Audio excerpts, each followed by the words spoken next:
এখন আমরা করব নবম দশম শ্রেণীদের ইংরেজি দ্বিতীয় পত্র ট্যাগ কোয়েশ্চেনের পর্ব ১ মানে পার্ট 1 রুল 1 মানে প্রথম পর্ব। তাহলে প্রথম পর্বে আমরা বলি ট্যাগ কোয়েশ্চেন মানে কি? ট্যাগ কোয়েশ্চেন মানে হচ্ছে আমাদের প্রথম একটা অংশ দেওয়া থাকবে, পরের অংশটুকু আমাদের পূরণ করতে হবে। এখন আমাদের ট্যাগ কোয়েশ্চেন জানার আগে কিছু অক্সিলারি ভার্ব জানতে হবে। দেখো আমি লিখে রাখছি আগেই। দেখো আমাদের অক্সিলারি ভার্বগুলা কি? am, is, are, was, were। তারপরে have, has, had। তারপরে মোডাল ভার্ব আছে can, could, may, might, will, would, must, would to। ঠিক আছে? এগুলো হচ্ছে আমাদের লাগবে ট্যাগ কোয়েশ্চেন করার ক্ষেত্রে। এখন প্রথম অংশ দেওয়া থাকে, পরের অংশ পূরণ করতে হয়। এখন ট্যাগ কোয়েশ্চেন পূরণ করতে হয়, আমার কথাটা একটু মনোযোগ দিয়ে শোনো। ট্যাগ কোয়েশ্চেন পূরণ করতে হয় আমাদের প্রথমত অক্সিলারি ভার্ব লিখতে হয়। প্রথমত কি একটা অক্সিলারি ভার্ব লিখতে হয়। ২ নাম্বার কাজ কি? ২ নাম্বার কাজ হচ্ছে সেন্টেন্সটা যদি অ্যাফার্মেটিভ অর্থাৎ হাবোধক বাক্য হয় তাহলে নট আসবে। আর ৩ নাম্বার কাজ হচ্ছে সাবজেক্টের প্রোনাউন রূপটা বসবে। এখন আমাদের যদি সাবজেক্টটা অ্যাফার্মেটিভ মানে হ্যাঁ বোধক বাক্য হয় তাহলে নট আসবে। আর যদি সেন্টেন্সটা নেগেটিভ না বোধক হয় তাহলে কি? তাহলে নট আসবে না। বুঝছো? প্রথমত আমি আবার বলি, প্রথমত অক্সিলারি ভার্ব আসবে। ২ নাম্বার যদি সেন্টেন্সটা অ্যাফার্মেটিভ মানে হ্যাঁ বোধক হয় তাহলে নট আসবে। আর যদি নেগেটিভ না বোধক হয় তাহলে নট আসবে না। আর ৩ নাম্বার কাজ হচ্ছে সাবজেক্টের প্রোনাউন। এই ৩টা কাজ করলেই হবে। ঠিক আছে? বুঝছো? দেখো এই জায়গায় আমাদের অক্সিলারি ভার্বের সংক্ষিপ্ত রূপ লিখতে হয়। দেখো এই জায়গায় প্রথমত ইজ নট আছে, এটাকে লিখতে হবে ইজন্ট। মানে ইজটা তুমি লিখবা, দেখো ইজ নট এটা আছে এরকম, কিন্তু তুমি ট্যাগ কোয়েশ্চন এরকম আলাদা লিখতে পারবে না। ইজ নট আলাদা লিখতে পারবে না। দেখো ইজ নট একসাথে লিখতে হবে। আবার এই নটের সংক্ষিপ্ত রূপ, নটের সংক্ষিপ্ত রূপটা কি?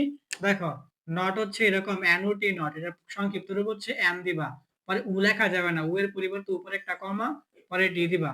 বুঝছো? Is not. তাহলে ইজ নট প্রথমত ট্যাগ কোয়েশ্চনে তুমি একসাথে লিখতে হবে ইজ নট। আবার তুমি নটটা পূর্ণরূপ না লিখে সংক্ষিপ্ত রূপে রাখবা ইজন্ট। তারপরে আর নট থেকে দিবা আরেন্ট।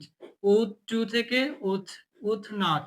তারপরে এম নট থেকে আরেন্ট। ট্যাগ কোয়েশ্চনে জেনে রাখবা এম লেখা হয় না, এম এর পরিবর্তে আর হয়ে যায়, এম নটটা হয়ে যাবে আরেন্ট। ক্যান নট হয়ে যাবে ক্যান্ট। দেখো এই জায়গায় ক্যান নট এটা হবে প্রথমত ক্যান লিখবা, পুরো উপরে একটা কমা পরে টি দিবা ক্যান্ট। পরে উইল নট থেকে হবে উন্ট মানে ডাব্লিউ উ এন উপরে একটা কমা পরে টি উন্ট। পরে শ্যাল নট থেকে হবে শ্যান্ট। মানে এগুলো ট্যাগ কোয়েশ্চনের মধ্যে হয়।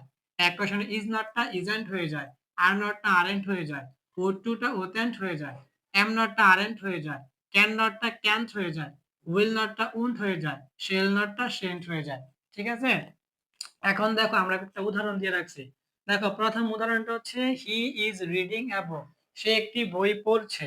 এখন আমি কি বলছিলাম? প্রথমত একটা অক্সিলারি ভার্ব, দেখো অক্সিলারি ভার্ব আছে, অক্সিলারি ভার্ব লেখো ইজ। তারপরে বলছিলাম সেন্টেন্সটা অ্যাফার্মেটিভ হলে নট আসবে। দেখো এটা কিন্তু সেন্টেন্সটা অ্যাফার্মেটিভ মানে হ্যাঁ বোধক বাক্য, তাহলে নট আসবে। এখন আমি কিন্তু চাইলে এই নটটা এইভাবে লিখতে পারবো না। দেখো এই জায়গায় কিন্তু ইজ নট এরকম ফাঁকা ছিল, কিন্তু এটা কিন্তু ইজেন্ট হয়ে গেছে। মানে একসাথে লিখতে হবে, বুঝা গেছে? তাহলে ইজ নট আলাদা না, নটটা একসাথে লিখতে হবে, এই যে নট।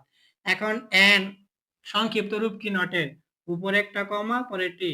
বুঝা গেছে? ইজ নটটা কি হয়ে যাবে ট্যাগ কোশ্চেনে? ইজেন্ট। হ্যাঁ। তারপরে ৩ নাম্বার কাজ কি? সাবজেক্ট। দেখো সাবজেক্ট আছে হি, তাহলে যে হি এর প্রোনাউন হি। ঠিক আছে? তাহলে এটা কি হবে? Isn't he. তারপরে ২ নাম্বার এক্সাম্পলটা দেখো, she has got a prize, সে একটি পুরস্কার পেয়েছে। তাহলে প্রথমত অক্সিলারি ভার্ব দেখো হ্যাজ আছে, হ্যাজ এখানে লেখো। তারপরে আমাদের এই সেন্টেন্সটা কিন্তু অ্যাফার্মেটিভ মানে হ্যাঁ বোধক, তাহলে নট আসবে। তাহলে নট লেখো। নট কিভাবে লিখতে হবে? একসাথে লিখতে হবে আর সংক্ষিপ্ত ফর্মে লিখতে হবে। যে একসাথে লিখলাম আবার সংক্ষিপ্ত ফর্মে লিখলাম, তাহলে এটা হলো হ্যাজেন্ট। আর সাবজেক্ট এই জায়গায় দেখো শি আছে, তাহলে শি লিখে দাও, এটা হচ্ছে হ্যাজেন্ট শি। তারপরে দেখো পরের example, you are not a good student, তুমি একজন ভালো ছাত্র না। তাহলে তুমি একজন ভালো ছাত্র না, তাহলে প্রথমত এই জায়গায় অক্সিলারি ভার্ব আছে আর, এই যে আর লেখো। আমরা কি জানছিলাম? যদি সেন্টেন্সটা অ্যাফার্মেটিভ মানে হ্যাঁ বোধক হয় তাহলে নট আসবে। আর যদি সেন্টেন্সটা নেগেটিভ মানে না বোধক হয় তাহলে কিন্তু নট আসবে না। দেখো এই জায়গায় কিন্তু এই যে আমরা এই নটটা দেখে বুঝছি সেন্টেন্সটা নেগেটিভ। আমরা সেন্টেন্সের মধ্যে নট, নাথিং, নোবডি এগুলো দেখে বুঝি কি সেন্টেন্সটা নেগেটিভ। বা আমরা অর্থ পড়লেও বুঝি যে you are not a good student, তুমি একজন ভালো ছাত্র না। দেখো শব্দের মধ্যে না আছে বাক্যে, না। তুমি একজন ভালো ছাত্র? না, এই যে না আছে। এই মানেটা নেগেটিভ। আর নেগেটিভ সেন্টেন্স হলে আমাদের এখানে কি নট আসবে না। ঠিক আছে?